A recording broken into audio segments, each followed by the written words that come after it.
presentaran así por... No sé, pero vamos empezando. Ajá. Luego me van a pedir una...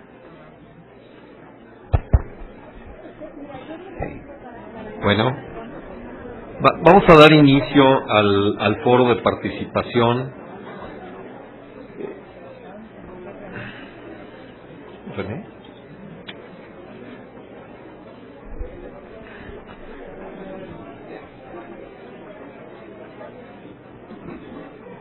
Vamos a tratar de cerrar este foro hacia las 7:30 de la noche, lo cual nos deja 1 hora y media todavía de trabajo. Están inscritos o inscritas 33 personas para participar en este foro, 33. Obviamente no, si son 5 minutos por participación, probablemente no nos daría tiempo para que participen todos. Vamos a seguir el orden en el que se inscribieron para, digamos, ser lo más justos posibles, y vamos a trabajar mesa por mesa. Vamos a empezar primero con la mesa de explotación laboral. La idea era que se ubicaran en las primeras filas quienes están en esa mesa de explotación laboral, y la mesa 2 en la fila 2 y la mesa 3 en la fila 3. Espero que estén así para que esto facilite, digamos, el manejo del micrófono. Ya está aquí el micrófono. Entonces les vamos a pedir que se ajusten estrictamente a el tiempo que hemos asignado para las participaciones, que será de 5 minutos. Si se excede ese tiempo, pues les haremos una señal de que ya alcanzaron esa cantidad de minutos, y entonces le daríamos el uso de la palabra a quien siga en el turno. Entonces vamos a empezar con Marta Lucila Taboada Chávez.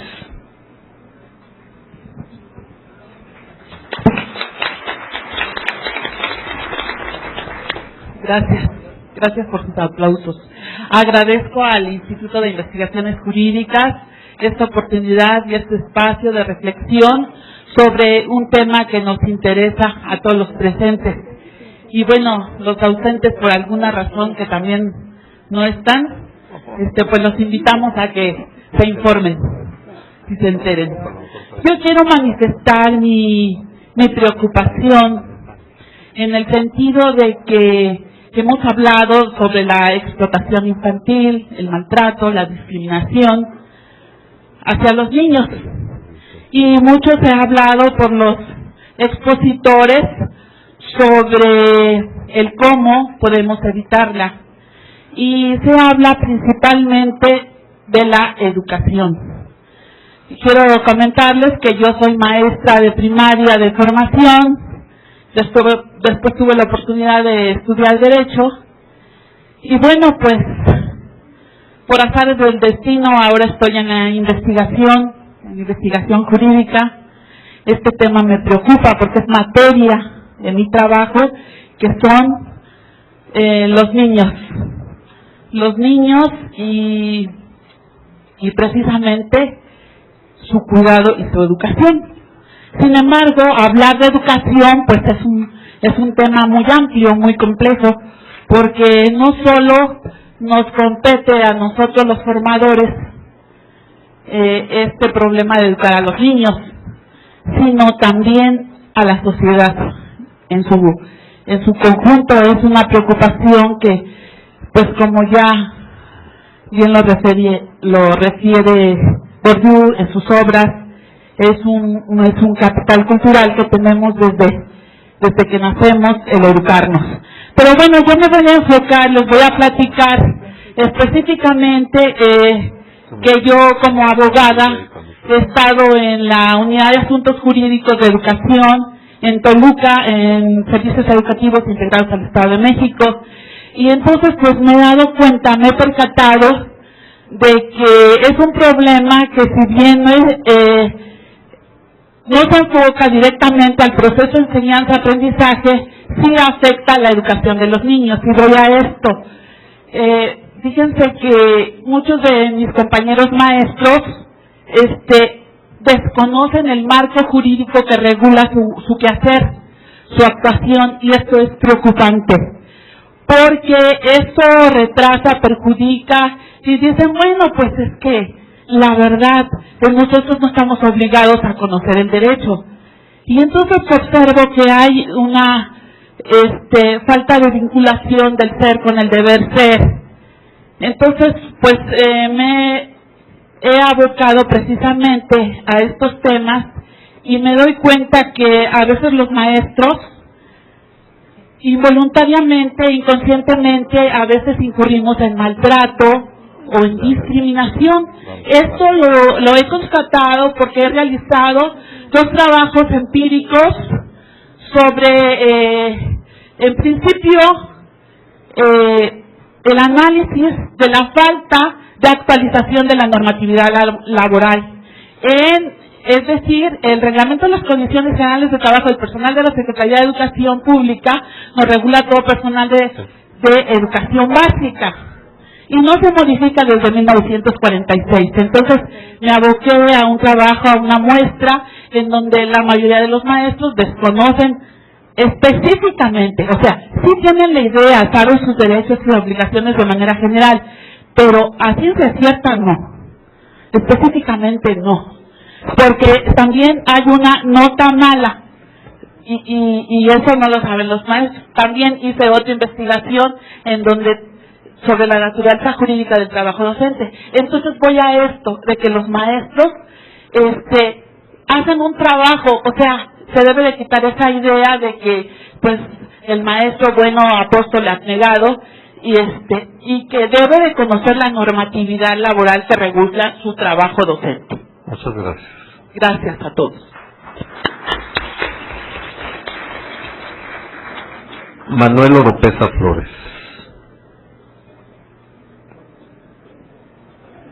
Perdón por no seguir la regla, pero no sabía si estaba en la lista o no.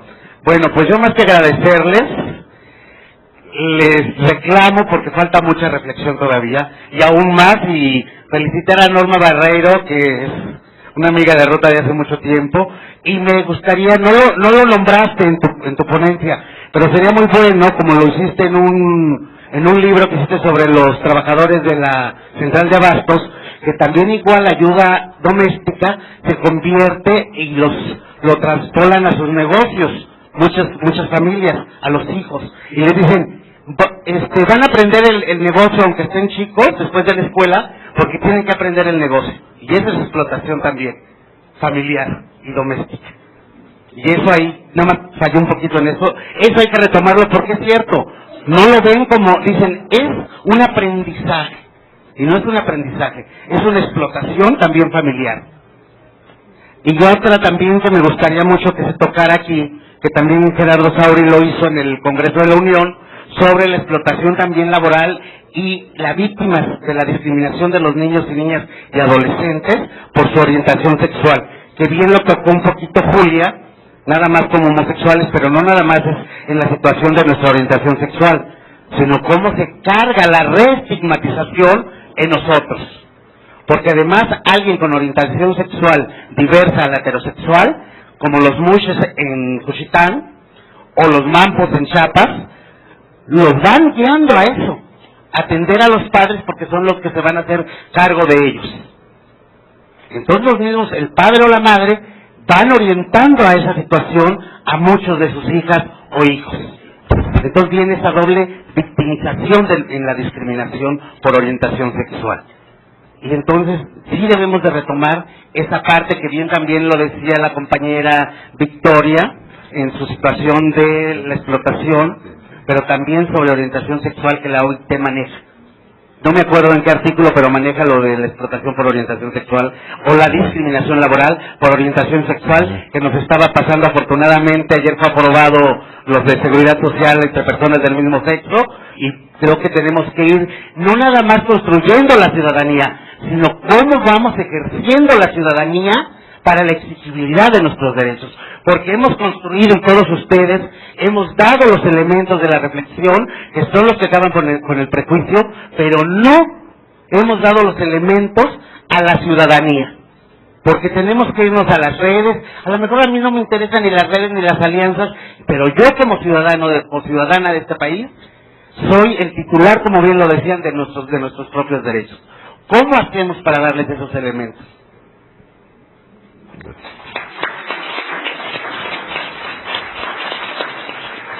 Rosalinda Méndez.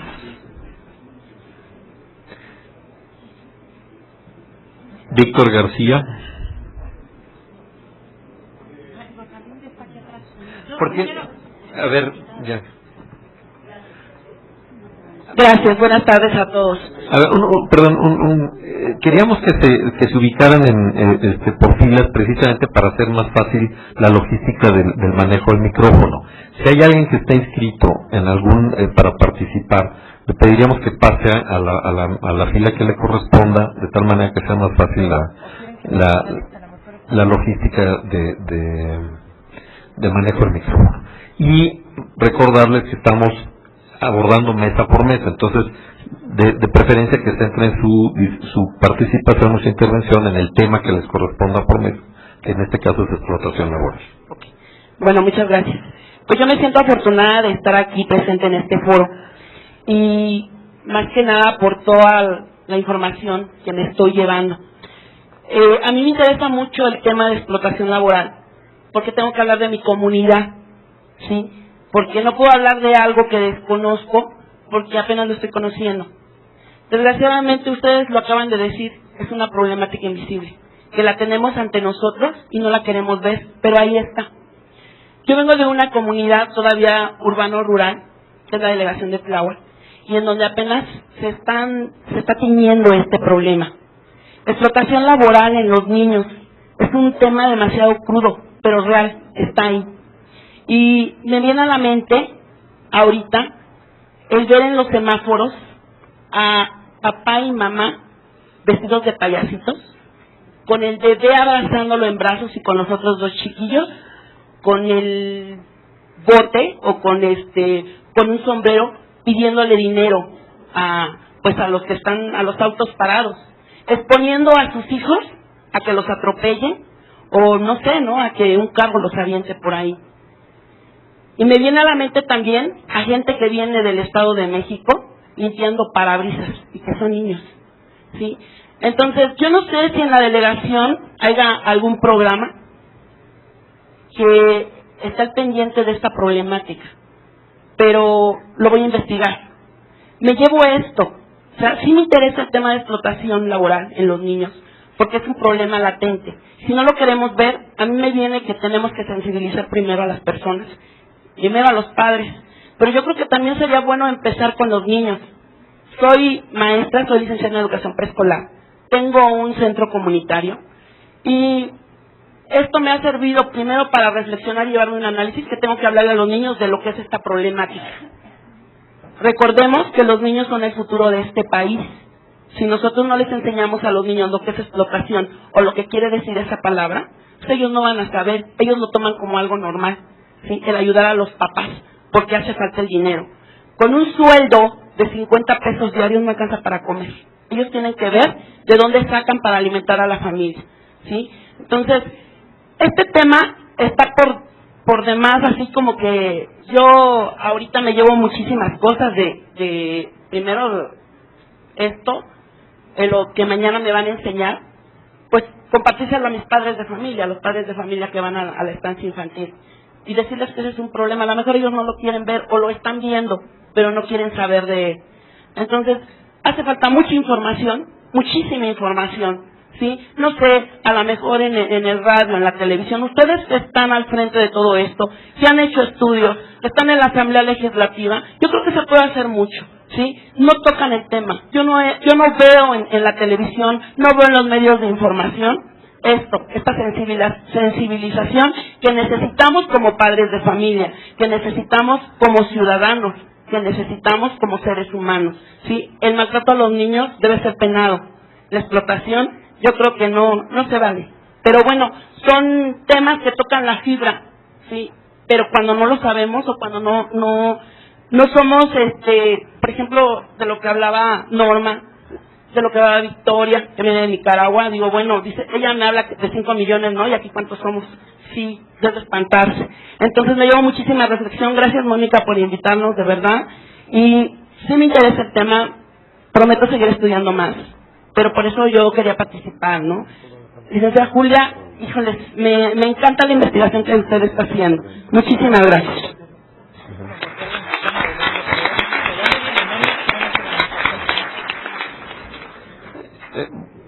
Se me pasó, les pido una disculpa, pedirles que digan de dónde vienen, ¿sí? Perdón. Víctor García Gómez. Me pongo acá para abarcar tanto al auditorio como a la selecta mesa. Me siento honrado ante tan distinguidas personalidades nacionales y extranjeras. Me siento como en mi examen profesional. Quiero exponer una idea fundamental. Hablar de la explotación laboral es poco. Hablar de la explotación infantil es importante. Y sobre todo porque el sujeto pasivo, el sujeto explotado es los niños, que merecen respeto. Y quiero señalar que el respeto ante personas que no sepan leer ni escribir será un éxito si el respeto lo ven como valores morales, como virtud humana. Quiero en esta reflexión señalar que las virtudes son fundamentales en la vida del hombre y son trascendentes, más allá de los valores. Toda virtud es un valor, pero no todo valor es una virtud. La virtud es permanente. Y esto lo traigo a colación, porque al oír el enfoque jurídico, el enfoque magistral de la doctora Mónica González Contró, deja a uno visto el tema jurídico en toda su extensión, y dice uno, qué importante es, pero la reflexión es, el mundo normativo es más amplio. Cuando empezamos la carrera, vimos las normas jurídicas, quizá la reina de nuestra carrera, las normas morales, las normas sociales o convencionalismo y las normas religiosas. Las normas jurídicas son muy importantes, pero las normas morales, partiendo de principios inmutables, son quizá tanto o más. No nos dábamos cuenta de su existencia porque iban amalgamadas con incluso normas religiosas. Pero normas morales son propias aún de los ateos. Y las normas morales son diferentes a las jurídicas. Primero, son incoercibles. Segundo, son internas. Y esa interioridad da lugar al cumplimiento de la ley, al respeto a la ley. El respeto a la ley con la coercibilidad, más que respeto, es el miedo a la ley. Cuando se pierde el miedo, cuando la impunidad aflora, cuando la ineficacia de muchas causas muy disímbolas hace que la ley prácticamente no exista, son las normas morales insustituibles. Yo sostengo un planteamiento, una hipótesis. Las normas jurídicas no pueden sustituir la ausencia de normas morales. Y quizá por eso la crisis de la sociedad está en la ausencia de normas morales. Yo exhortaría a los investigadores, tanto de las ciencias sociales, de las ciencias jurídicas, del enfoque a los niños, a tomar las normas morales como un complemento a estudiar y a resolver para buscar que éstas puedan tener sustento. Por otro lado, y en muy breves palabras, decir, me surgió la idea de la explotación y el compromiso de venir, que habla de erradicar. Erradicar con la protección al menor, pues es importante, pero erradicar sin ver la forma que el sujeto activo de explotación no se toque, no se vea, pues es muy peligroso. Todo sujeto activo, por malvado que sea, puede tener una conversión espiritual, puede acercarse a las normas morales si creemos que es posible y buscamos entenderlos.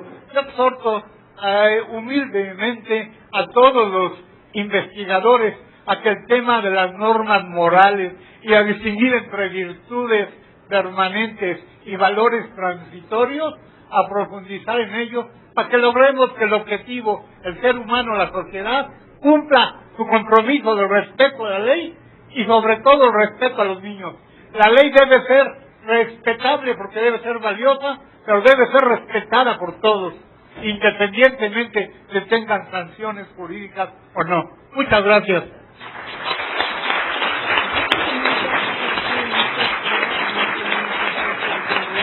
Sí. Mari Carmen Macías.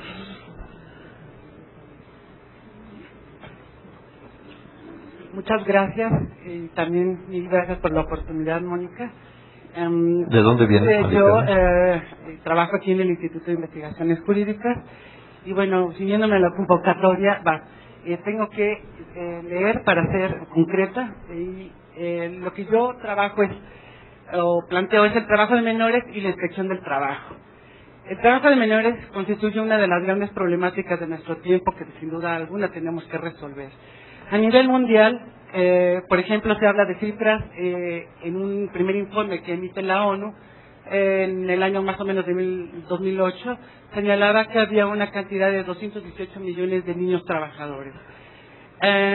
Actualmente, al menos por cifras que emite la UNICEF, se habla de 352 millones de niños menores trabajadores. En el caso de México existen, según datos de la OIT, 3.5 millones de menores trabajadores.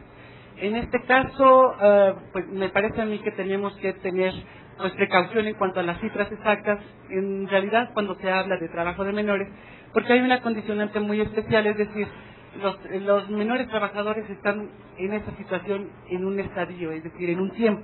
Sí, entonces, bueno, alargar datos, por ejemplo, en determinado tiempo, bueno, eso puede ya no ser justo en cifras, ¿no?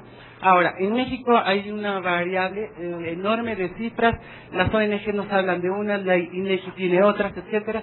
Entonces, por lo pronto tendríamos que al menos tomar como punto de partida lo que nos habla la OIT, que es mucho más respetable, ¿no? Bien, dentro de nuestro marco jurídico laboral se crea asimismo, es decir, al mismo tiempo que se regula lo que es el trabajo de menores. Claro que ahí tendríamos que recapacitar mucho porque la propia Constitución y la propia Ley Federal del Trabajo nos habla de la prohibición de emplear a menores.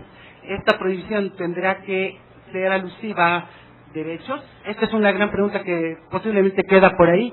Pero bueno, dentro de este marco jurídico precisamente que se establece el trabajo de menores, se crea asimismo también la institución de lo que es la inspección del trabajo, que mediante el cual el legislador le confiere la obligación de verificar el cumplimiento de las normas laborales en lo que son las empresas, pero también le asigna a esta institución la encomienda de proteger a los menores trabajadores. Esto sí está expresamente establecido en la ley.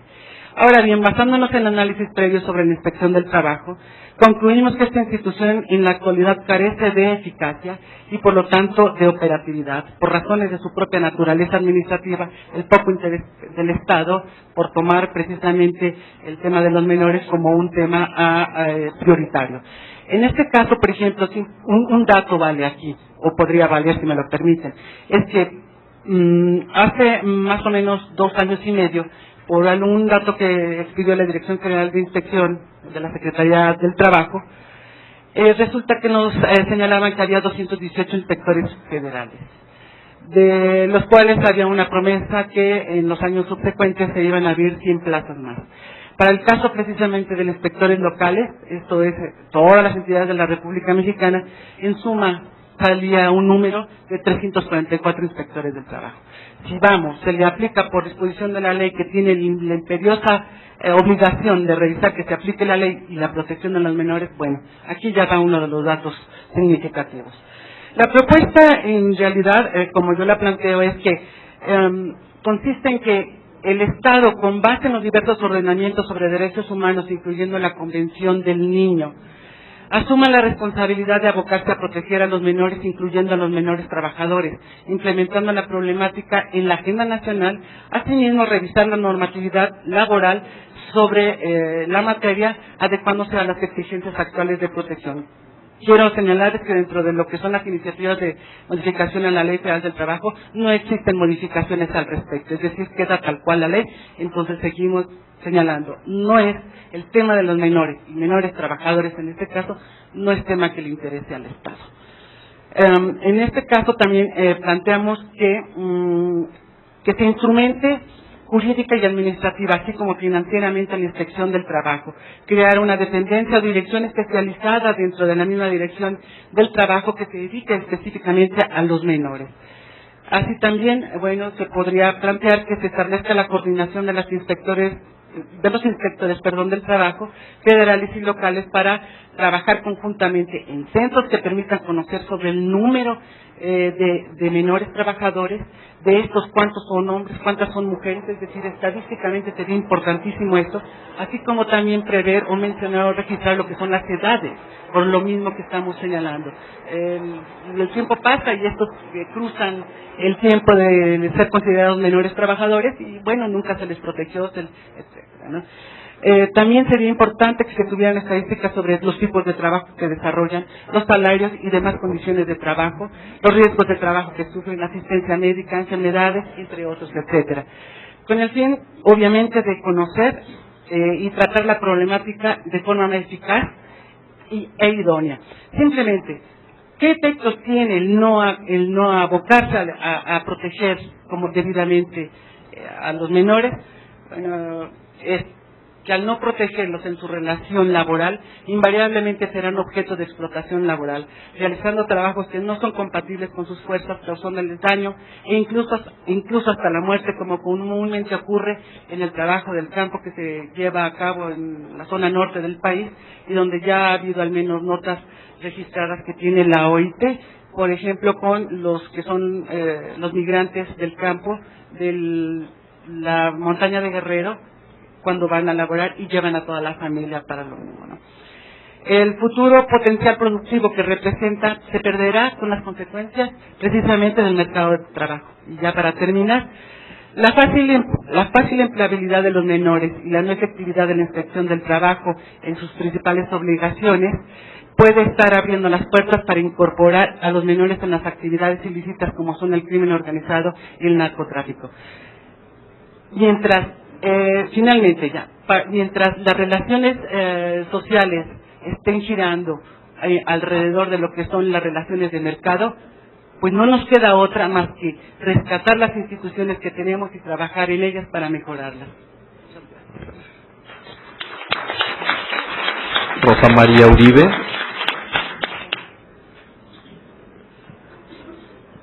Buenas tardes. Yo vengo de la Procuraduría de la Defensa del Menor y la Familia del Estado de Yucatán. Nosotros en diciembre cumplimos un año que estamos haciendo brigadas contra la explotación laboral infantil y la mendicidad. Lo hacemos basándonos en la Ley de Protección de los Derechos de los Niños y Adolescentes del Estado. Rápidamente les voy a leer el exhorto que nosotros damos a las personas que encontramos, ya sea padre, madre o empleador. La Ley para la Protección de los Derechos de Niñas, Niños y Adolescentes del Estado de Yucatán, en su capítulo 2, artículo 32, que dice: las niñas, niños y adolescentes tienen el derecho a ser protegidos en contra de actos u omisiones que puedan afectar su integridad física, psicológica o su normal desarrollo, cuando sean expuestos a trabajos o actividades no aptos para su desarrollo físico o mental, así como lo previsto en el artículo 89 de la misma ley, que dice: queda prohibida toda relación de trabajo entre un empleador y las niñas, niños y adolescentes que sean menores de 14 años, de conformidad con lo señalado en la Constitución Política de los Estados Unidos Mexicanos. De igual forma, la ley penal sancionará como delito grave la utilización del trabajo de niñas, niños y adolescentes menores de 14 años, así como la de los adolescentes mayores de 14 años cuando sus condiciones laborales no se ajusten a las leyes de la materia. Motivo por lo que se le exhorta a evitar realizar prácticas tendientes a poner en riesgo la integridad física y emocional de cualquier niña, niño o adolescente. De reincidir en lo anterior, la Procuraduría de la Defensa del Menor y la Familia tiene la facultad que le otorga la Ley para la Protección de los Derechos de Niñas, Niños y Adolescentes del Estado de Yucatán y la Ley de Protección a la Familia de realizar la separación preventiva de los menores cuando aparezcan motivos fundados que hagan presumir la existencia de un peligro inminente e inmediato a su salud o seguridad, así como ejercer las acciones legales que correspondan ante las diversas autoridades como lo es el Ministerio Público. se les invita a acudir al DIF Yucatán, a la Dirección de Atención a la Familia. La finalidad nuestra no es precisamente hacer separaciones porque no habría albergues que dieran para todos los niños que separaríamos, ¿no? Básicamente tratamos de dar el seguimiento en cuanto a que si es papá o mamá, los que están sacando a trabajar a los menores, ya lo comentaban acertadamente hace un rato. Tristemente, si bien es cierto que hay familias que no les gustaría que sus hijos trabajaran, también lo es que el niño tiene que contribuir para sostener a su familia. La desintegración familiar, que por desgracia va en aumento, es uno de los motivos más fundamentales por lo que el niño tiene que salir a trabajar. El papá se va, la mamá muchas veces sin estudios o con muchos hijos, o sea, lo que impulsa es a los niños más grandecitos, a los hermanos, tratar de asumir el rol de proveedor. Entonces, aquí, con lo que he visto hoy, me llevo muchos conocimientos para tratar de aportar más a la Procuraduría. Les agradezco la invitación a Yucatán y bueno, yo creo que este problema es más bien de ocuparnos y no de preocuparnos. Yo pienso que la sensibilidad que le demos a toda la población y específicamente yo creo que a los que hacen las leyes, a lo mejor la empatía de que pensaran que sus hijos pueden estar en riesgo de trabajar, a lo mejor los haría un poco más sensibles a la problemática que está enfrentando el país. Gracias. Patricia Díaz Cañas. Si me permite, antes quiero manifestar una errata grave. Algún error tenía que tener ante la información del tercer auditorio. Vengo del Grupo de Intercambio Académico y Cultural para el Estudio del Derecho, que tiene más de 35 años de existencia. Muchas gracias por la comisión. Sí, Patricia Díaz Cañas. Silvia Cornejo.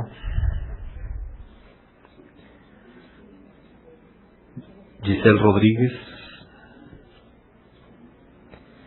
Mariño Cárdenas Zúñiga. Florestela de la Cruz.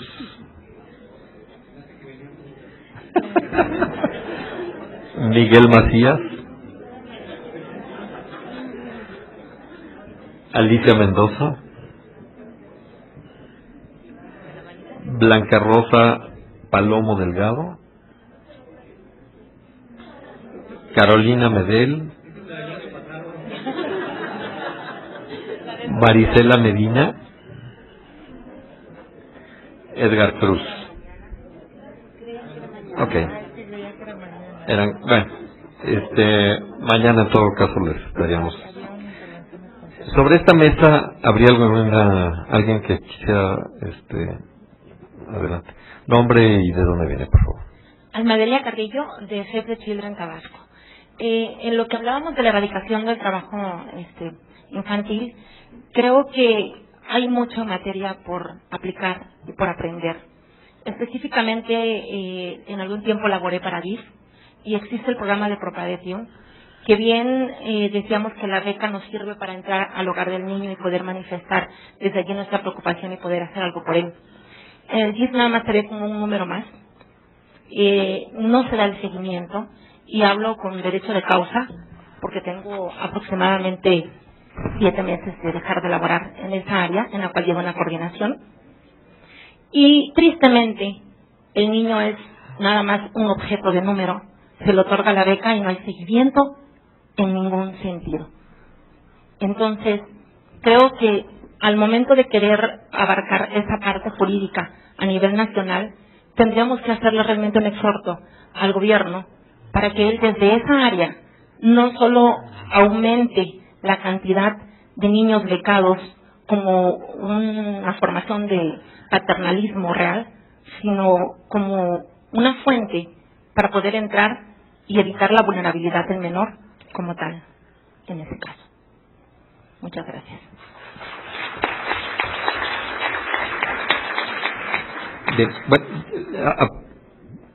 Sobre este tema. Gracias por la oportunidad que me dan de hablar. Dentro del marco ¿Tu de... nombre y de dónde viene? Perdón. Soy Carmen Retana, de la Unión de Mujeres de Iztlahuacan y de la sección FIAN México, que se dedica a trabajar la parte del derecho a la alimentación. Las ponencias que hicieron todos las personas presentes, los ponentes, es muy interesante, muy buena, pero aparte de esta cuestión de la explotación infantil, también deben de considerar como una parte integral la parte de desnutrición infantil, ¿no? La parte del derecho a la alimentación de los niños y de las niñas. En la Constitución Política de México está considerado en uno de los artículos el derecho a la alimentación de los niños y las niñas, pero como menores no sé cómo, bueno, la pregunta es cómo los niños pueden defender este derecho, ¿no? Y otra de las cuestiones es que yo siento y pienso que la cuestión del derecho a la alimentación debe estar dentro del marco de los derechos de los niños y las niñas, ¿no? Actualmente en México, México ha sido uno de los países que ha formado parte de la Organización de las Naciones Unidas. Es candil de la calle y oscuridad de su casa, es lo que yo digo. Deben de firmar el protocolo facultativo. Hay 30 países que se comprometieron a firmar el protocolo facultativo, entre ellos está México, y el planteamiento es que de aquí al 10 de diciembre, que se cumple un año del compromiso de la firma del protocolo facultativo, deben de estar los países comprometidos. Sin embargo, México ha estado haciendo caso omiso de este compromiso. Actualmente es España, Quito, Ecuador y Somalia los que han firmado. Entonces, me gustaría mucho que los ponentes retomaran esta demanda, ¿no?, de firma del protocolo facultativo para que tengamos más elementos y herramientas jurídicas de cómo defender este derecho, porque los niveles de desnutrición están muy ligados, muy íntimamente relacionados con la situación de los niños. Los niños se salen a trabajar a la calle porque en su casa no hay alimentos, ¿no? Y desgraciadamente los niños son víctimas de las grandes empresas transnacionales y nacionales que con sus intereses económicos están haciendo que los niños sean una población grandemente vulnerable y que consuman alimentos chatarra fuera de su hogar y a veces dentro también, bueno, muchas veces dentro, por la cuestión del bombardeo publicitario en la televisión, en el internet, en la radio. Muchas gracias. Bien, para cerrar esta mesa le pediríamos una reacción brevísima a las ponentes y al ponente de la mesa de explotación laboral. Ivette, si es que existe la reacción, si no, procedemos, ¿no? Yo al escuchar varias de las ponencias, yo seguiría insistiendo en que muchos de los planteamientos que tenemos que hacer tanto a nivel de demanda al gobierno como también a nivel de actuación a nivel comunitario, a nivel de la escuela, es que las medidas tienen que ser integrales. Enfrentar el tema de la explotación y del trabajo infantil definitivamente no puede ser con una medida que pongas en la mano, llámese beca, llámese una merienda escolar, ¿verdad? O llámese una mochila, o que simplemente financies los cuadernos. Entonces me parece que eso, si vamos a sacar algunas conclusiones, cada uno de nosotros tenemos alguna responsabilidad en diferentes áreas de trabajo y niveles de edad de acción. Entonces creo que debería ser ese uno de los planteamientos más fuertes de este Congreso, realmente entrarle a ver la problemática y a veces no solo del niño, sino del entorno familiar, que en definitiva es el que impulsa al niño o a la niña a trabajar o a tener que incorporarlo a las estrategias de sobrevivencia. Lo segundo es que esas respuestas integrales, si bien es cierto, todos tenemos una responsabilidad, pero en definitiva hay unos más responsables que otros. Y una de las cosas que yo he insistido en la mañana es que a veces junto a todo el marco jurídico legal que hemos aprobado, que estamos conscientes que tenemos que movilizar, pero si no están acompañados de políticas, ¿verdad?, que nos aseguren concretar esos derechos, estamos bueno, yo lo digo así, ¿verdad? Estamos en una esquizofrenia, hablando de discursos, de marcos perfectos, pero que en la concreta la gente está desamparada, las familias están desprotegidas y terminamos pues a la hora de evaluar o elaborar estrategias, invisibilizar realmente lo que es, lo que funciona. Hay uno de los participantes que se refirió a que algunas de las familias a la hora de la inducción generan explotación. Creo que fuiste vos, ¿verdad? Yo creo que en general la transmisión que tiene la familia es una responsabilidad también, porque si no, al niño o a la niña se le pone más vulnerable para el futuro. Sobre todo las familias en el área rural tienen que enseñarle a trabajar la tierra. Entonces yo creo que el punto no es la transmisión, porque es muchas veces la única herramienta que tienen, sino que cómo regular que los otros derechos no se violenten, ¿verdad? Pero es una acción, y en ese sentido yo quisiera relevar lo otro, que es lo del control social. Todos tenemos responsabilidad de hacer control social sobre esta problemática, pero entendiendo también a las familias. Y ese es el punto que tal vez es importante destacar, y yo quería relevar, pues el control social lo puede hacer la escuela, la comunidad, la familia misma y por supuesto las municipalidades, las instituciones. Muchas gracias. Samuel, si hay reacción, si no, seguimos. No, Samuel estaba en la explotación laboral, ¿no? Sí, claro. Me gusta la idea que nos comparte Rosa María Uribe del exhorto, y yo me pondría a imprimir exhortos por miles para los empleadores. O sea, hacerles saber a los empleadores, dado que el número de inspectores del trabajo es absolutamente insuficiente y no pueden entrar a las escuelas, hacerles saber a los empleadores que están cometiendo un delito al exponer a sus trabajadores a plaguicidas neurotóxicos sin toda la parafernalia necesaria, sin toda la protección, y hacerles saber a los empleadores que están cometiendo un delito al emplear niños en los surcos durante la cosecha, utilizando estas navajas para cortar hortalizas, ¿no?, con graves riesgos. Creo que es fundamental no criminalizar a las víctimas. La familia en su conjunto está siendo victimizada por un sistema de distribución de la riqueza que concentra la ganancia en las empresas y paga por el trabajo por debajo de su valor. Eso es central. La explotación del trabajo infantil, es decir, erradicar el trabajo infantil sin tocar el tema de la justicia laboral, es imposible, ¿no? O sea, hay que entrarle al tema de la familia en su conjunto y sobre todo del respeto a los derechos laborales de los padres de familia. Trabajo decente para todos y no trabajo para los niños, ¿no? En esa medida, bueno, sí, como lo dicen las autoridades israelitarias en el comunicado, en la carta a la jornada que les leí en la mañana, la solución es muy sencilla: paguen lo justo. Y pagar lo justo no hace quebrar a las empresas. Víctor.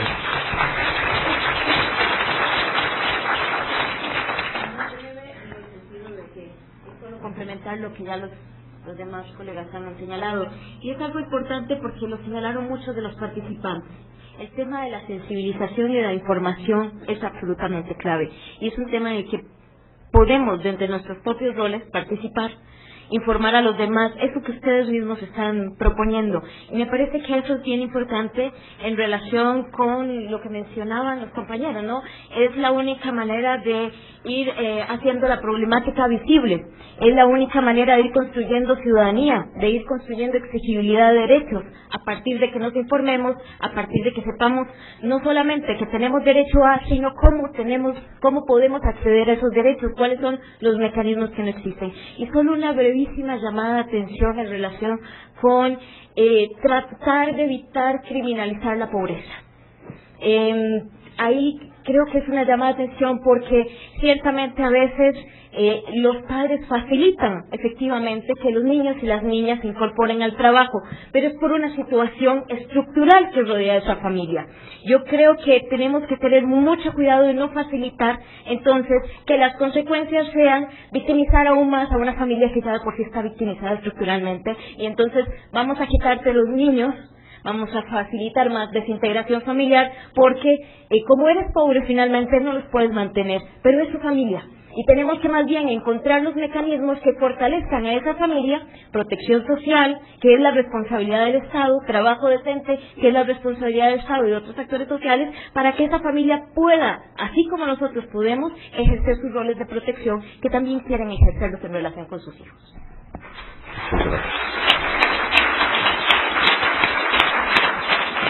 Bien. Perdón, breve. Sí, yo de alguna manera me entrometo porque no estuve en ninguna de las mesas formalmente, entonces, pero quería hacer algunas aportaciones. Yo, a través de lo que se dice y lo que hemos visto en las mesas, a veces la percepción que nos queda es que hay como dos planos que cuesta juntar. Por un lado, hay un discurso, hay un conocimiento de lo que es el deber ser en el ámbito institucional, lo que tienen que ser las políticas, y por otro tenemos conocimientos suficientes que más o menos sabemos cómo tienen que ser las políticas y las instituciones, pero después no logramos juntar eso con la realidad. Nosotros en el encuentro que hicimos propusimos a todos los participantes una pregunta muy simple: ¿por qué siguen trabajando los niños? ¿Por qué siguen trabajando? Es decir, lo venimos estudiando hace mucho tiempo, más o menos tenemos las políticas, tenemos el entramado institucional necesario para que eso no ocurra, somos capaces de diagnosticar, pero sin embargo, no solo siguen trabajando los niños, sino que hasta presuponemos que se ha aumentado el trabajo infantil. Entonces, en esto, yo cuando hice la presentación esta mañana, obviamente me tengo que basar en lo que hacemos, en nuestro propio programa, pero mi intención no era tanto hablar de los niños, sino de hablar de cosas nuevas, que es innovar, es decir, que eso nos tiene que ocurrir. Entonces, en ese espacio, cuando yo planteé algunos elementos, eran a título provocador. Primero, creo que tenemos un espacio como ciudadano, pero el problema del trabajo infantil es tan complejo que hay que articular a muchísimos agentes en esto. La academia, el ámbito institucional, pero otros agentes sociales. Y citaba algunos, por ejemplo, las empresas. Es decir, no solo se trata de decir las empresas que explotan, sino cómo las incorporamos activamente, y desde Telefónica pretendemos hacer pasitos, aprender de qué manera se puede introducir en este elemento. Segundo, los medios. A los medios les pedimos, ¿qué cosa le pedimos a los medios? Que informen, que lo pongan en la agenda, pero eso no ocurre mágicamente. Hay que movilizar, y hay experiencia a través de asociaciones como ANDE, que son los periodistas preocupados por la infancia, que hacen un aprendizaje, una enseñanza a los periodistas de cómo tratar, cómo informar, cómo vincularse a esa problemática. Hay que hacer cosas. No basta con reclamarle a los medios que hagan, sino que hay que crear espacios de aprendizaje, trabajo y compromiso social de los propios periodistas, y ver cómo logramos que se tuerza un poco esa situación. Cuando yo planteaba el tema de las redes sociales, es porque estamos planteando que hay un espacio de circulación de movilización social que está generando transformaciones. Es decir, parece muy alejado de nosotros, pero no lo está. Si Obama llegó a la presidencia, el primer país con fuerte contenido a veces racista y xenófobo, siendo negro, y el 70% de los fondos que movilizó en su campaña lo obtuvo a través de la movilización de las redes sociales. Bueno, hay un mundo que se está moviendo, que está incorporando nuevas herramientas de movilización, y que nosotros las tenemos que apropiar, porque en última instancia el gran mensaje es: si la sociedad no se mueve, nada de esto ocurrirá. Sí, porque las políticas, las instituciones, el diseño de programas, todas estas cosas están, pero hay que forzar a que ocurra. Y el forzar a que ocurra tiene que ser con una movilización social, que tenemos que aprender nuevas formas, porque si nos quedamos donde estamos, seguiremos repitiendo viejos esquemas. Y el tercero, y el otro elemento es, que también está conectado con las redes, es ser capaces de aprender. No estar reinventando la rueda cada instante. Por ejemplo, aquí se ha planteado en varias circunstancias el rol de la familia como elemento que a su vez es de protección y de explotación de los propios niños. Hay experiencias, nosotros las conocemos, algunas las hemos protagonizado, no todas, pero por ejemplo, en Colombia hemos desarrollado una estrategia que le llamamos de sinergia o maximizar los impactos. Y de concentrar intervenciones para que se produzcan efectos visibles, por ejemplo, eliminación de algunas de las peores formas de trabajo infantil en algunos espacios concretos. Por ejemplo, eliminar el trabajo infantil en las plazas de mercado en las principales ciudades de Colombia. Es decir, hay muchas formas de trabajo infantil, pero si logramos que eso ocurra, hay un ejemplo concreto. Y lo hemos hecho. Nosotros, cuando digo hemos, es el conjunto de la sociedad, los actores, las empresas, y de dónde se ha partido. Es decir, de problematizar la situación con los propios padres y con los propios modelos de emprendimiento productivo que lleva a que los niños se incorporen a esas prácticas productivas, porque es parte de la cultura y el modelo de funcionamiento de esas plazas. Entonces, hemos entrado por la familia, por las asociaciones empresariales, por las instituciones locales, y a partir de ahí se ha logrado un entramado que permite que desde la propia actuación y la proactividad de esos agentes sociales se logra erradicar el trabajo infantil en las plazas de mercado. Y es importante.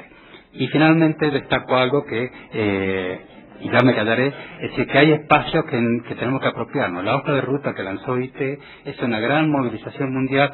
Apostémosle porque la forma en que tengamos todos adentro, y a partir de ahí vamos juntando en concreto. Vamos con la hoja de ruta y démosle contenido.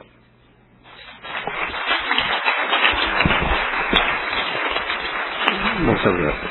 Pasaríamos entonces a la mesa 2, crimen organizado, reclutamiento y victimización. Está inscrita Paz Ramírez María de Lourdes.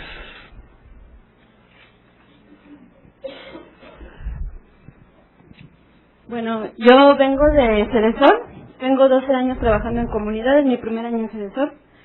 Mis experiencias trabajando en comunidad me han dejado mucho aprendizaje. Desafortunadamente me ha tocado trabajar en zonas de alto riesgo, en lugares en donde la venta de marihuana, de drogas es muy fuerte, muy alta. Incluso mis niños, me ha tocado ver que son niños que también la venden. Me he enfrentado a problemáticas muy fuertes. Yo y mis compañeras impartíamos en nuestro centro, donde nos despidieron por trabajar con comunidad. Nos han tocado amenazas de muerte, nos han tocado, afortunadamente y desgraciadamente, trabajar con ese tipo de población, porque me ha dejado mucho aprendizaje. Me ha dejado ver que no voy a esperar el apoyo de una organización. Estuvimos hablando con una persona de la delegación para que nos apoyara en el programa que nosotros queremos aplicar en esta zona. Nos comentaron algunos aspectos que les ocurrió con esa población, no nos quisieron apoyar. Desgraciadamente, ahora lo que nosotros hicimos es trabajar como comunidad, como escuela. Dentro del proyecto escolar se trabaja en comunidad, hay una dimensión que se llama social comunitaria. Desde ahí nosotros podemos hacer una estrategia para apoyar a estos niños. Estos niños que a mí me tocó ver eran hijos de comerciantes, tanto de ropa como de estupefacientes. Nosotros fue una experiencia muy bonita, y creo que aquí a todas mis compañeras me gustaría transmitirles que no esperen nada de las organizaciones sociales, bueno, no de todas, hay algunas que se apoyan, de la delegación, de instituciones, porque nos enfrentamos a una burocracia muy fuerte. Cuando nosotros canalizamos a los niños por cualquier problema que se presenta, desafortunadamente los papás ya no le dan un seguimiento por la burocracia a la que se enfrentan, por el papeleo, por las citas, etcétera. Entonces, de nosotros está de verdad trabajar con niños y con padres de familia. La sensibilización viene de nosotras, de ponernos la camiseta y decir, no, ya no voy a esperar de nadie. Quiero trabajar con mi comunidad, y en mi plan estratégico de mi escuela voy a meter como punto fundamental el trabajo comunitario. Gracias.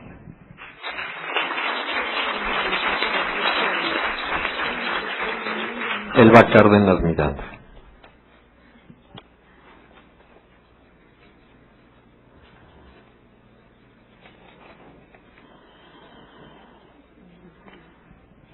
Muchas gracias, muy buenas tardes. Elba Cárdenas Miranda, soy catedrática de la División de Estudios de Posgrado de la Facultad de Derecho de la UNAM.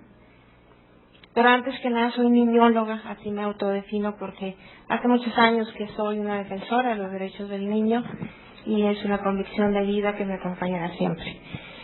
En primer término, agradecer esta posibilidad y simultáneamente felicitar a Mónica por este espléndido congreso, al Instituto de Investigaciones Jurídicas por auspiciarlo, a Save the Children me dio mucho gusto que nos entregaran esto aquí afuera, que es precisamente Eglantine Tinjev, que es la fundadora de Save the Children. Para quienes no lo recuerdan, ella fue la precursora de la Declaración de Ginebra de 1924 de los derechos de los niños. Desde entonces estamos hablando de 5 puntos importantes en favor de los niños. Uno de estos era ya evitar la explotación infantil. Estamos hablando de 1924 y es una declaración que va a ser precisamente anterior a lo que después fue la Declaración de Derechos del Niño de 1959, que se va a trasladar a la Convención sobre los Derechos del Niño, que ustedes conocen. Esa espléndida convención es la Convención Internacional de Derechos Humanos que más ratificaciones tiene en el mundo. 193 países la han ratificado, solo 2 no lo han hecho. Y México es uno de estos estados ratificantes. Saludar también aquí, además de a todos ustedes, que me da mucho gusto, hay muchos jóvenes, ojalá que todos estos jóvenes continúen luchando por los derechos de los niños. Y a otros compañeros que me han acompañado ya desde hace mucho tiempo. A Gerardo, a Nacheli, Norma. Desde hace mucho tiempo trabajamos en favor de los derechos del niño, no voy a decir los años, solo algunos ayeres, porque es importante, es tan importante la lucha en la defensa de los derechos de los niños que nos tenemos que sumar todos. De aquí se decía, y con mucha razón, hay necesidad de movilidad social. A veces pensamos que es el Estado nada más. El Estado tiene sus obligaciones, tiene que cumplirlas además, pero también nosotros como sociedad civil organizada tenemos que impulsar, tenemos que defender con todo y sobre todo con mucho amor, con mucha entrega los derechos de los niños. Y para abreviar, de todas las presentaciones que hemos estado escuchando, todas estas ponencias muy interesantes, cada una aportan elementos. Yo quiero retomar un poquito esto de la Convención de los Derechos del Niño precisamente. Al ratificarla México se comprometió a cumplirla, al igual que los demás países. Pero me parece también que no nada más es la ratificación de la Convención sobre los Derechos del Niño en su oportunidad. La Convención, que como decía hace un momento, resulta el Tratado Internacional de Derechos Humanos más ratificado, sino a traducirla en hechos. ¿Qué vamos a hacer para cumplir el artículo 32 de la Convención, que establece esta prohibición de explotación de los niños? Pues el Estado mexicano ha hecho algunos esfuerzos, también ratificó el convenio 182 de OIT sobre las peores formas de trabajo infantil, sin embargo no ha ratificado el 138. Y en ese sentido va mi punto específico de sugerencia respetuosa a nuestra mesa para, si así lo consideran, dentro de las conclusiones se pudiera dejar asentado que el Estado mexicano proceda a la ratificación del 138. Tanto el 138 como el 182 forman parte de los 8 convenios fundamentales de la OIT, pero ante todo complementan y con mucho el 32 de la Convención sobre los Derechos del Niño. No vamos a poder eliminar el trabajo infantil si no vamos caminando hacia esa meta. Y esa meta también tiene que ver con la educación. El 182, el convenio 182, en su artículo 7.2, inciso B, específicamente establece que para poder eliminar estas formas de trabajo infantil, las denominadas intolerantes, tenemos que trabajar en la educación y sobre todo en ver cómo vamos a rehabilitar a las víctimas de estas formas de trabajo infantil. Es un gran problema rehabilitar e insertar socialmente a quien ha sido víctima de abuso, de trata, de pornografía, de prostitución. Es tan grave el problema que tanto sociedad civil como Estado tendríamos que trabajar para ello. ¿Por qué? Porque si no se da una revictimización de los niños. Ya de por sí pasan por una situación tan difícil,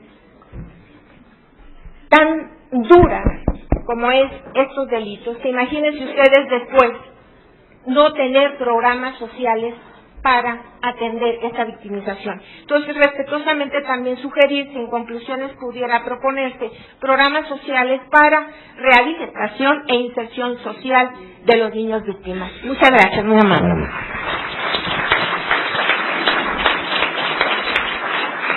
Mónica Herrerías.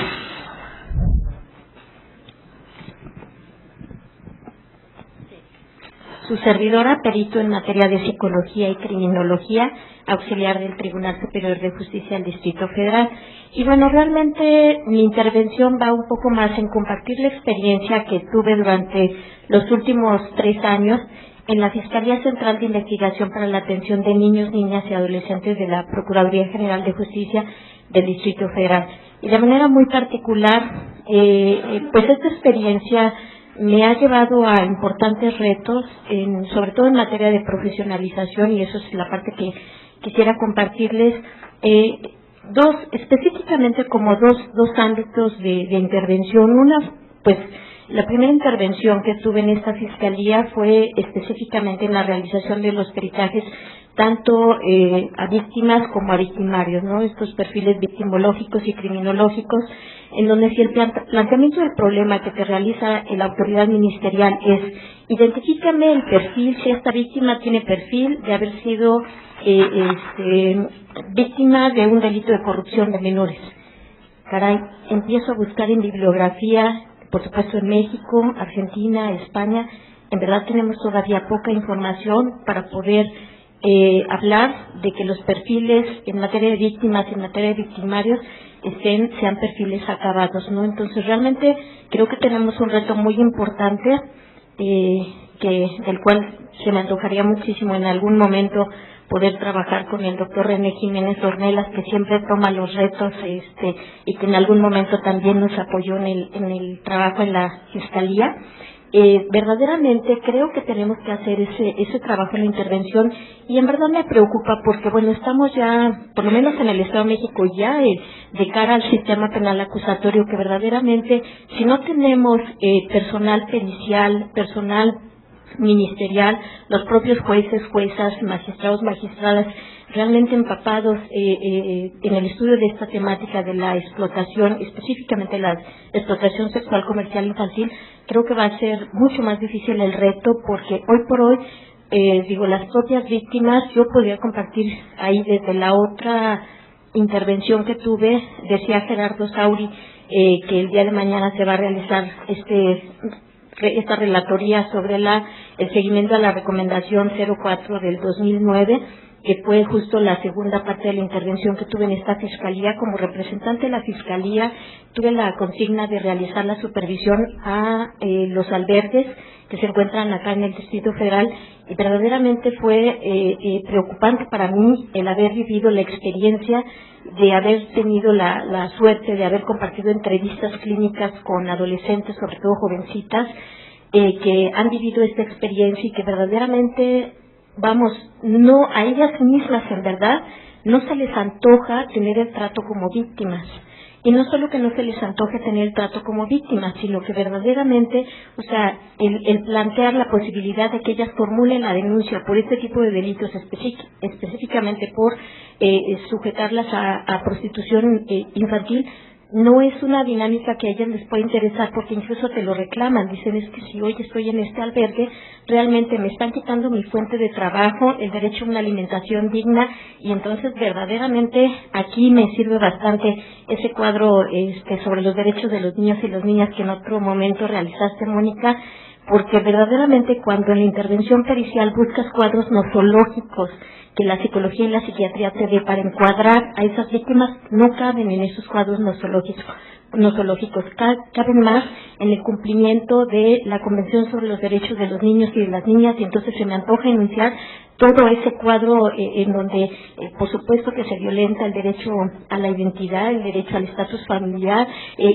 verdaderamente el derecho al normal desarrollo psicosexual de niños, niñas, y entonces, pues bueno, finalmente este reto a mí, a lo que me ha llevado hoy por hoy, es establecer también un compromiso de formar parte de la sociedad civil organizada a través de la creación de un instituto para la investigación de niños, niñas y adolescentes, a la cual, por supuesto, estamos apenas trabajando en la creación, y estarán todos y todas invitados, y les estaremos pidiendo muchísimo apoyo, porque verdaderamente queremos y creemos, quienes estamos formando este instituto, que hace falta mucho trabajo. Gracias.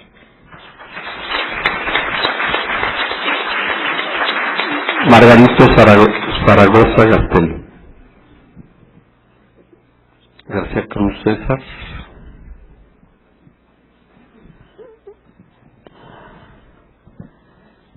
Buenas tardes a todos. Yo soy trabajador social de profesión, profesor de vocación. Yo, como lo decía el maestro Oscar, estamos cayendo en relatorías, no hemos ido al punto, ¿no? Que decía, ¿cómo?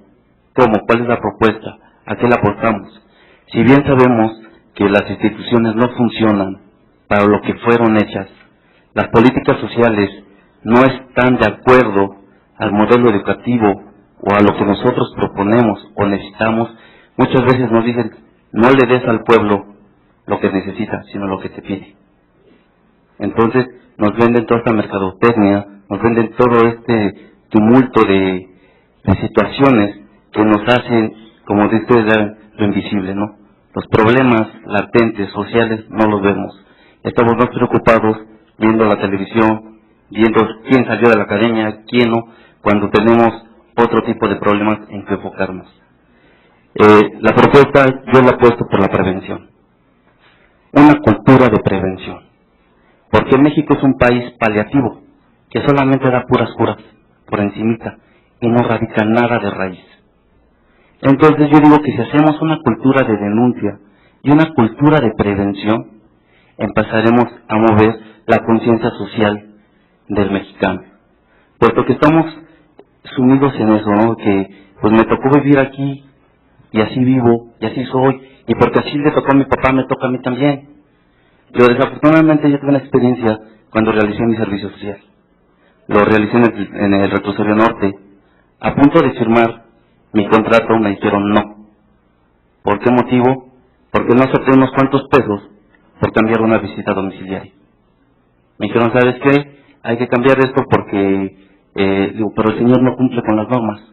No importa, cámbialo.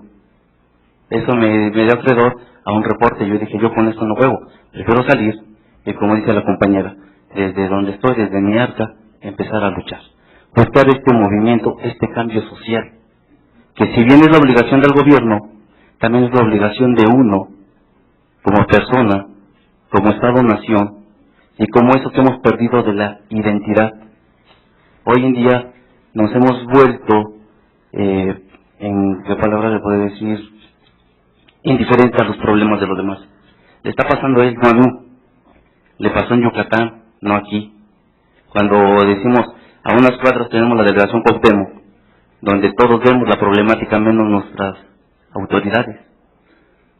Bueno, en resumen, mi propuesta es dar esa cultura de prevención desde nuestros lugares. En mi caso, desde mi escuela, trabajando con los padres de mi familia y mis alumnos. Gracias.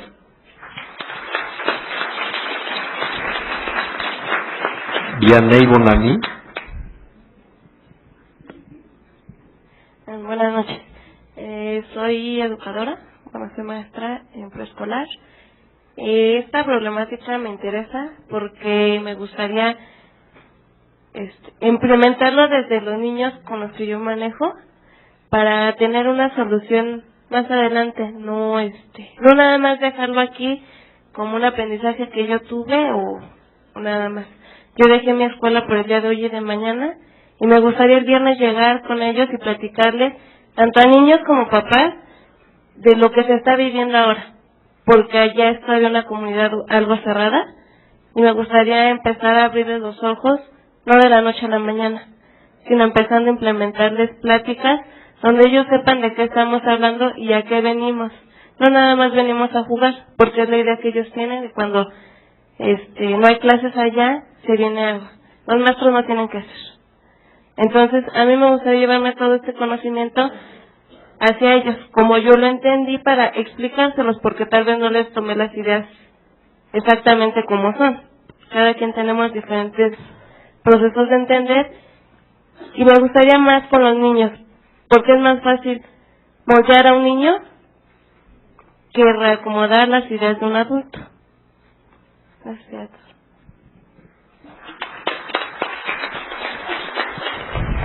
Carmen Retana. Rosa María Solís. Muy buenas tardes. Rosa María Solís, de la Procuraduría General de Justicia de Baja California.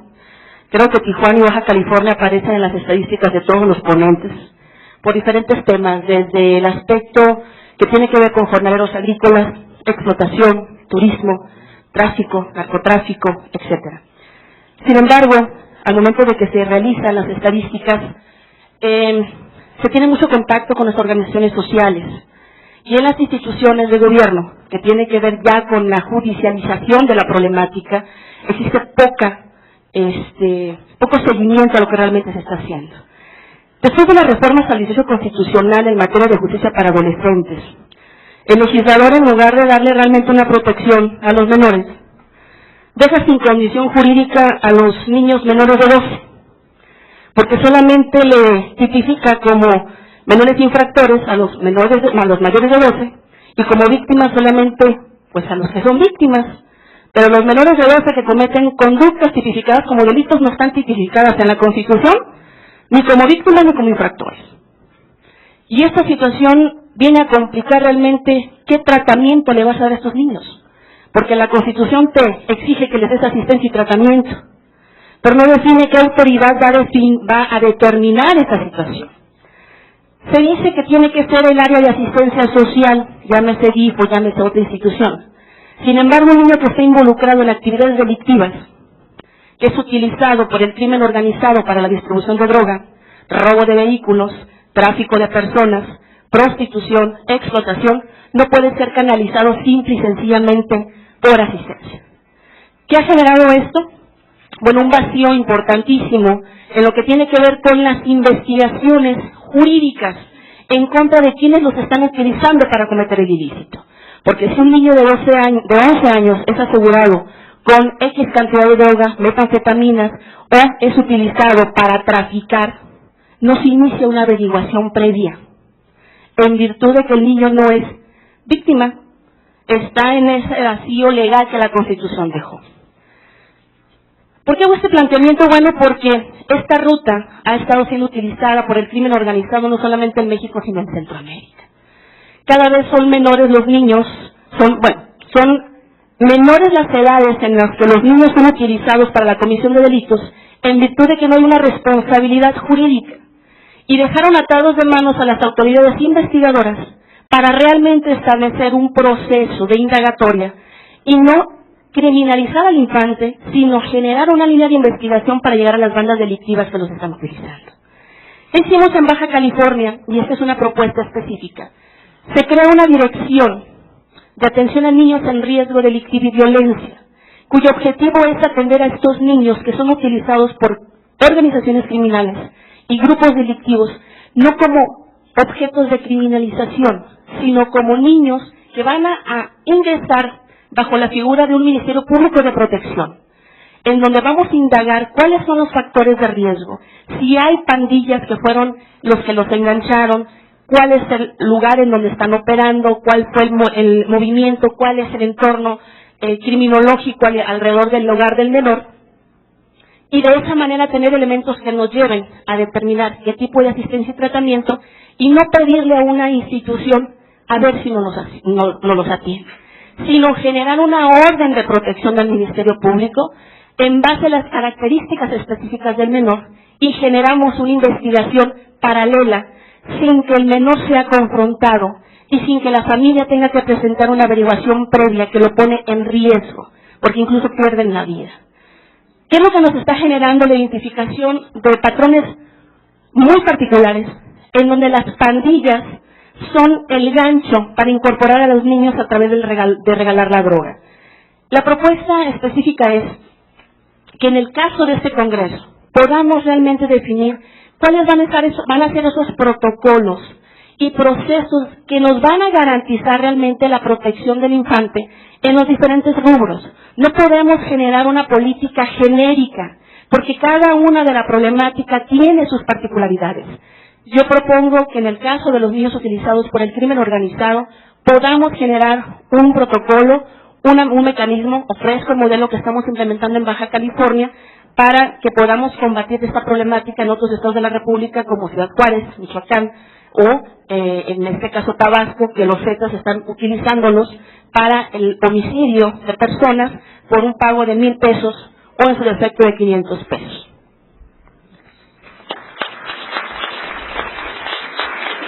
Mónica Cruz. Marisela Delgado. Francisco de Jesús Paul Trujillo. Claudia Montes de Oca. Rosalía María Antonieta Marci, no sé, a Monroy, perdón. Okay. Bueno, no sé si Gerardo Nashiel dio una intervención muy breve para cerrar esta mesa. Mañana vamos a tener oportunidad de comentar, ¿verdad? Sí.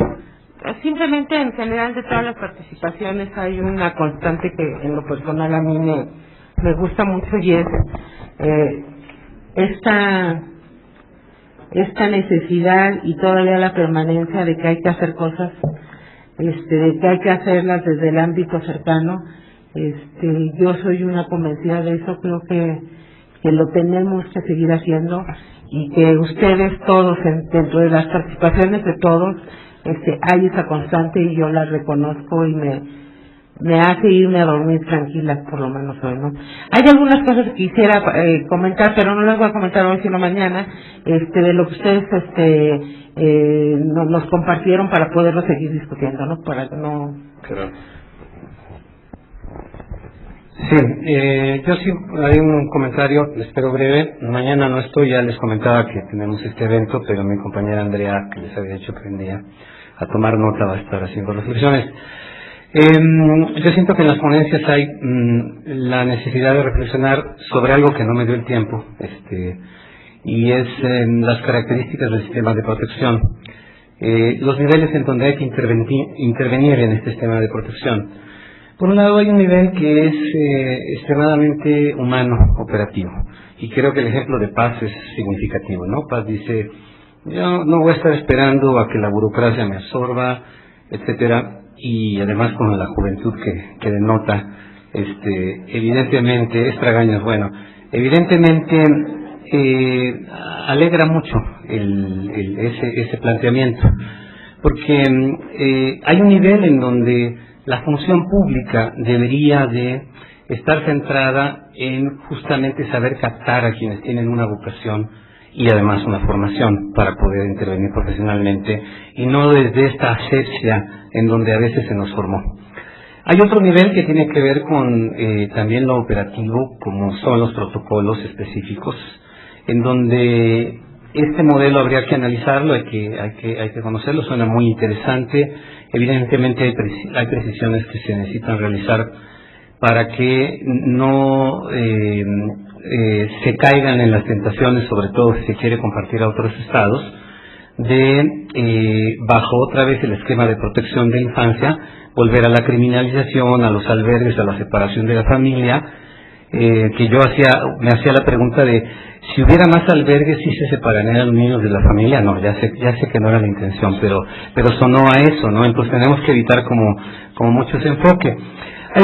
Pero finalmente creo que uno de los grandes temas tiene que ver con lo que César planteaba. Perdón, hay otro tipo digamos, un nivel superior en donde entran las políticas sociales.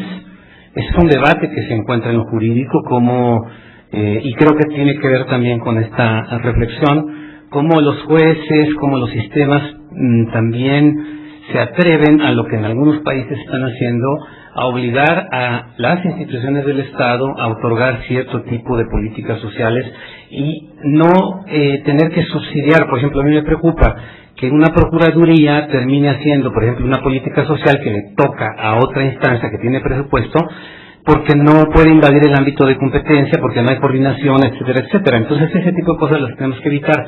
Pero en el último nivel, digamos, en un nivel macro, una de las grandes tareas es que no pasa lo que César señala. Es decir, las instituciones no fueron creadas para proteger los derechos de la infancia. O sea, no no cumplen las funciones para las que fueron creadas, sino no fueron creadas para proteger los derechos de la infancia. Tenemos que crear instituciones para proteger los derechos de la infancia. Gracias.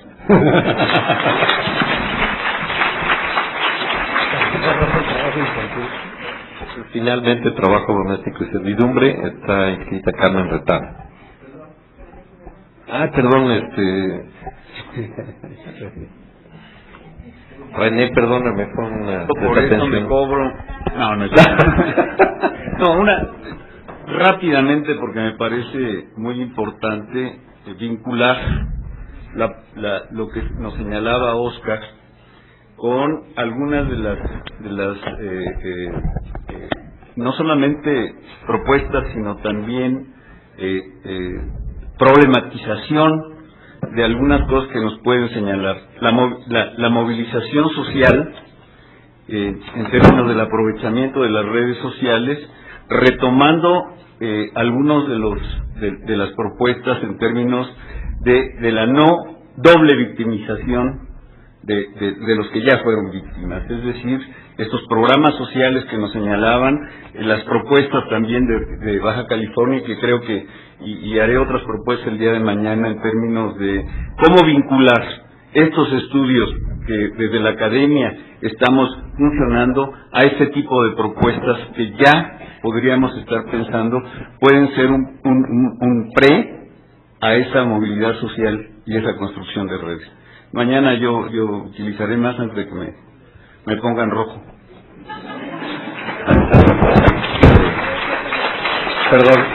Perdón nuevamente, René.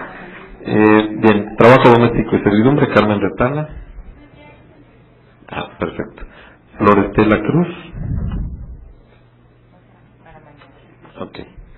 Bueno, pues nos quedan 15 minutos si queremos terminar a las 7:30, salvo que ustedes opinen que terminemos ya. Perfecto. Muchas gracias.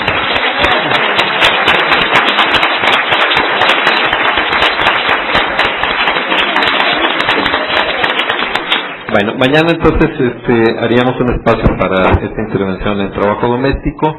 Buenas noches. Les agradezco. A las 9 de la mañana, por favor. Oye, para entender, ¿qué tienes?